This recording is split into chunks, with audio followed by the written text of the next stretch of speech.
Hazreti Faruk Azam radıyallahu anh'ın Mısır'da Amr ibn As radıyallahu anh'u cihad etip gitti.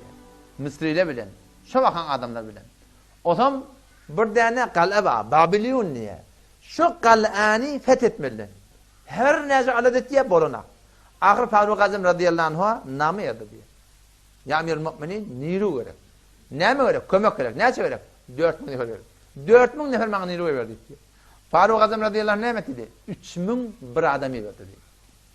3000 nefer, 3000 Ka'ka ben Amr. Bu da bir nefer. Şu bir nefer, 1000 nefer de geldi diye. Bağla diye beyler. Namam verdi. Gıhar gelip narap oluyor. Emir Müminin burada ihtiyar işi.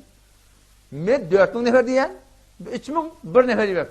Om yamaşan namı diye Emir Müminin bana adam gerek. Sen 3000 bir nefer adam. Onda dedi ya işte Ka'ka ben Amr. 1000 adamı da yaşadı diye. Belki şon sesinin öyle 1000 adam dedi.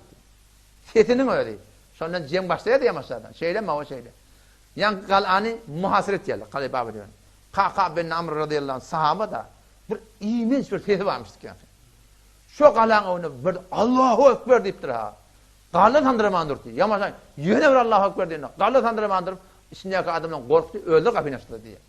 Sonra belli oldu ya. Bir adam 1000 adama diye. Milletin şu camamında şeyle. Ve de Allah Teala beni hana deyip du. Kuntum hayrat ummetin uhricet linnas.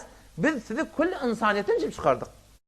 Biz Cahaniye'ne dursun, İran'a dursun, Türkmenistan'da dursun, öğül mahallende dursun, öğül mescidinde dursun, öğül öyüne ölgü olup olman mı? Sen öyde başta, erkek adam Allah baş ettir. O zaman şu daydan o da, bizim kanı adam düzelmekliği, İbrahim Aleyhisselam'ın Allah'tan eden vaadine aytar. La yenalu ahdi zalimin diye. Pişva olacak olan kanı adam'a, pişva olacak olan mahallene, pişva olacak olan mantıqana, sen hemen önce olgu olmadı. Zalim olmadan çıkmalı Müslüman doğan. Eğer hanavadan sen üstünden, men üstümden hicap gelmeli olsa, din, diyanet, Allah'ın muhabbeti hanavada gelmeli olsa, şuna pişva etmeli Allah Teala seni. Ama Allah'ın paçan pişva et ya, biz zalim olmaktan çıkmalı. Zalim olmaktan çıkmalı Müslüman. Ta ki Allah tevfik verdi. Allah asan etsin. Allah almanla işe eder mi?